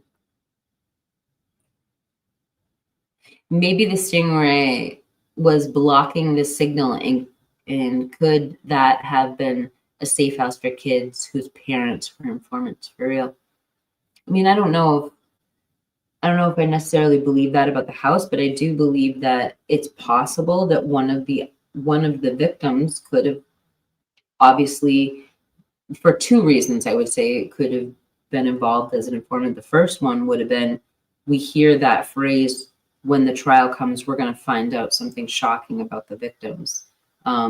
We can fill in the blanks with whatever we want, but that would be shocking.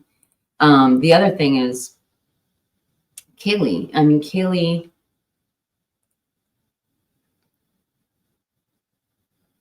enjoyed true crime, and she actually made a tip one time because she thought she saw a missing person at a Target, and she called the police department. I mean, I'm not suggesting that's an informant, but just playing off what you're saying.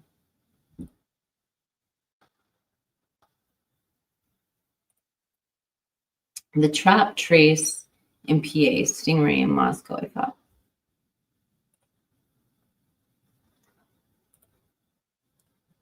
Well, I'm starring your comments because I'm going to get back to them. There was no one climbing up pole, and stingrays aren't like in the 90s. Now it's smart. Oh, now it's small, and you need a laptop to operate them. Go to my videos. The portable Stingray is about the size of a bread box. And yeah, I just use Stingray because it's a generic term, but I know it's no longer the technology. So if Rollo has a video about it, definitely go check out his channel. I'll go check it out too, Rollo. I want to see what you're doing.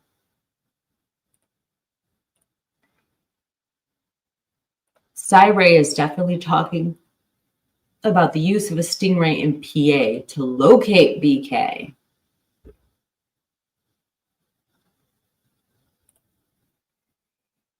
Viviana says the phone warrants were obtained after it was in PA, so the Stingray was for PA. How come nobody's ever told me this before? Anyway, let's keep going. Let's get into this article because this is really what I wanted to leave you guys with tonight.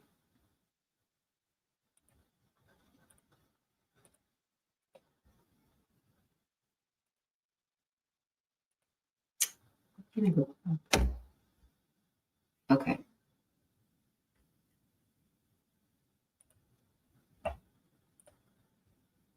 I think you'll find this interesting. Update for you here. The gruesome murders of 4 University of Idaho students, which made national headlines. Police. So it covers a couple things that we were talking about in this. This is Idaho murder suspect Bryan Kohberger's internal affairs disclosure unlikely tied to student stabbing expert. So it talks about two things. Number one, it talks about the internal affairs investigation of the officers and the Brady Giglio violations. So Idaho prosecutors disclosed an internal affairs investigation to college student murders suspect Bryan Kohberger's offense this week that could be completely unrelated to the quadruple homicide investigation, experts say. Latah County prosecuting attorney Bill Thompson's office informed Magistrate Judge Megan Marshall that Kohberger's team this week that it would be disclosing potential Brady Giglio material related to a police officer involved in the massacre probe. But that doesn't mean that there is a connection with the stabbings of the 4 University of Idaho students in November. Brady material is information that could potentially prove the defendant's innocence, experts tell Fox News Digital. Giglio material is damaging to the integrity of the witness. In this case, one of the officers involved in the investigation. This is not uncommon, says Paul Morrow, attorney from former NYPD inspector, said of the disclosure. Defense attorneys are entitled to information through discovery, while the prosecutor is asking that whatever is turned over remain sealed due to the exemption under state law. Giglio materials may be used. I can't talk straight tonight. Giglio materials may be used by the defense to undermine the investigation's credibility, Morrow said, but they don't have to be related to the student stabbings. This is a case that you know is going to go up and appeal because the mandatory appeals and death penalty cases, explained Nima Ramande, the former federal prosecutor. So you just want to disclose everything. So you don't want to get a death sentence overturned on appeal because you didn't comply with the constitutional obligation.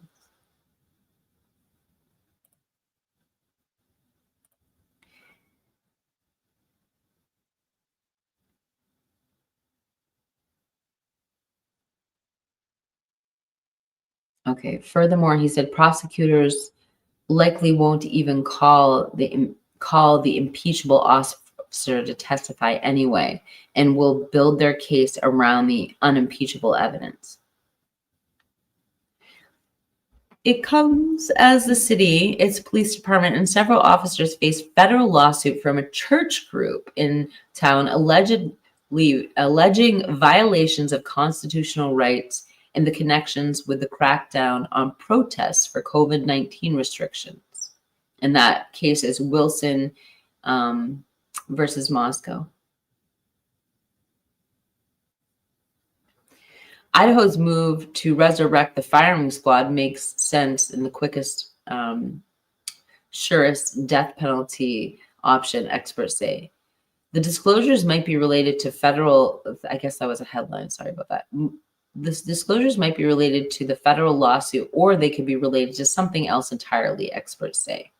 If it's anything from the lawsuit, it might be the allegations that police withheld crime scene video for a year. This is all kind of speculation, he explains. It's literally could be anything. It doesn't even have to be anything illegal. Just something that could be impeach the officer's character. It could be beating your wife, smoking weed, getting passed out drunk at a bar, misusing your authority, lying to protect other officers, excessive force. It's not just illegal conduct. It's anything unethical, embarrassing, anything that says you're a liar, he says. Lying on your taxes. I've seen these, and it can change and it can range. Anything can potentially impeach you. Think about all these things that can be used in cross-examination to impeach police officers, such as a wide range of possibilities. One of the officers named in the lawsuit reportedly among the first Moscow police personnel responding to the King Road home on November 13th, hours after Kohlberger allegedly snuck inside the house with a knife and stabbed 4 friends to death in the middle of the night. The attack killed 21-year-old best friends Kaylee Gonzalez and Madison Mogan, along with their housemate Xander Knodel and her visiting boyfriend Ethan Chapin. Both 20. All 4 had been stabbed multiple times. Only some suffered defensive wounds, suggested that the 4 a.m. ambush began with some of them sleeping.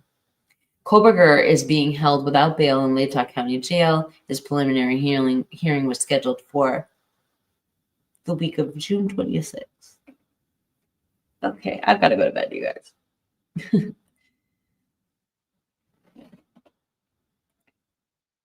I mean, I think it's really interesting. I mean, obviously they talk about what it likely is, but it could be a number of different things.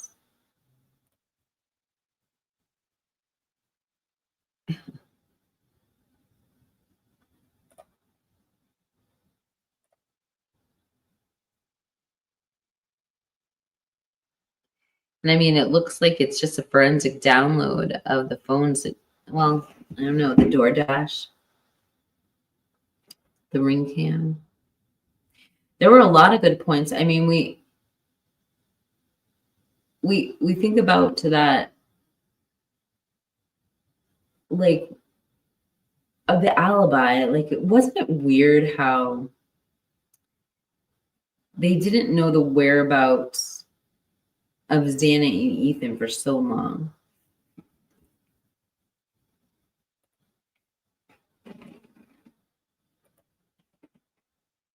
Like, you would think that they would have been able to just look at a forensic download. Now, I've said, well, what about surveillance footage? You would think those fraternities have surveillance footage, and I guess they didn't. But the alibi was corroborated by Bethany.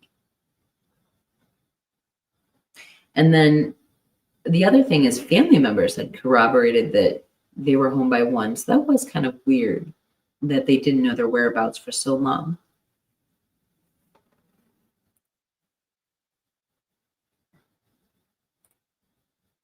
Oh, good. Thank you for making the chat amazing. Viviana's here. yes, the face of it. However, Idaho has made me suspicious of Ellie, and there are some things that don't add up in a psyops type of way. I've been claiming psyops since I started this podcast. Like, you can look at it's not the first episode, it's the second episode, because I'm talking about my experiences in the comments. And I was telling people, I'm like, it feels like there is like a concerted effort. Like, it felt like people were coming in and persuading me with the comments. Like, I believe in the psyops. It's really good to be back. Thank you for welcoming me. I have never seen her content, just saw that he was saying about, what are we calling that? I don't know.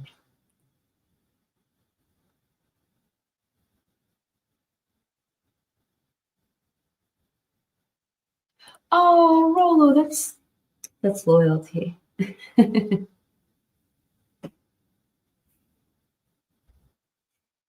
You'll have to post a picture when you're done. At a frat party, it's hard to know who's there the entire time. Yeah. I mean, it's probably a party of like 100 people. I just, I don't know. When they didn't know their whereabouts, you would think that that would have been recovered in the first search warrant. I don't know why it was, I don't know why it took so long. Also, wasn't Bethany the one who confirmed that they were home by 1? And Bethany was one of the first persons questioned. I wonder why it took so long. And I'm not like coming up with really sharp questions right now because I'm tired. Right. Really quick, did y'all see the family that Dylan comes from? I haven't even looked into it.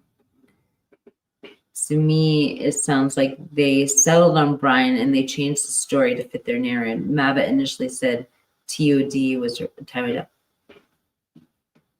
All right, you guys, I am gonna go to bed because I'm too tired. Heather wants to make sure DM is not related to Stanley Mortensen. Wait, they had to piece together all the interviews of the others at the time of the party, so they probably had statements that didn't match. Anyway, I hope you guys gained some value. Wait, hold on. But Jeff Nye is the son of federal judge Nye. Is he still on the case?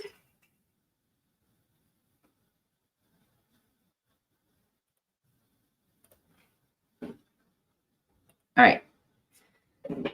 You guys, I really appreciate the live stream tonight. I had a lot planned and things fell through and we reviewed a lot of new documents and somehow it all fell together and it was a great show. I just want to say, like, I could never stay live streaming for 2 hours if it wasn't for all of the energy in the chat. So I just want to say thank you so much to the live chat tonight. And I know I don't get to all your comments while we're live streaming, but believe me, I go back and I do look at the comments afterwards to see what you guys are saying, because this show is nothing without you. It is viewer driven, and without knowing what your thoughts are and what directions you want to take this case, I couldn't put on such a good show. So thank you for the live chat. None of your comments will get missed. I'll be reading them afterwards. Thank you to my mods for keeping the chat classy, because obviously I can't see what's going on. So I just really thank you. If you could give my mods a thank you too in the chat for keeping us safe and protected, and keeping trolls and things that we don't want said in the chat away. And lastly, thank you to my viewers. I took a break from my channel and I realized, you know, every time I went back to that channel to visit it, I realized my channel is just a channel. It's nothing without the viewers. And I missed you guys so much. And I'm glad I took a break because I feel so refreshed and I can bring you some new content. I had a chance to look at the different angles of the case is being covered and different opinions that I'd never seen. I've discovered a few new creators and new attorneys to look for information with Brian Koberger. So it was a good break. And if you found any value in this live stream tonight, if you could please hit that like button, I greatly appreciate it, because it helps me more than you know as a content creator. It puts that live stream in front of another person. And lastly, if you did enjoy this content, I would love for you to subscribe to my channel if you haven't already. I try to put up content daily, and like I said, we're viewer driven, so we try to give you exactly what you want. And other than that, I hope you have a great day, and I'll see you guys tomorrow. So thanks for showing up tonight. Justice for the Idaho 4.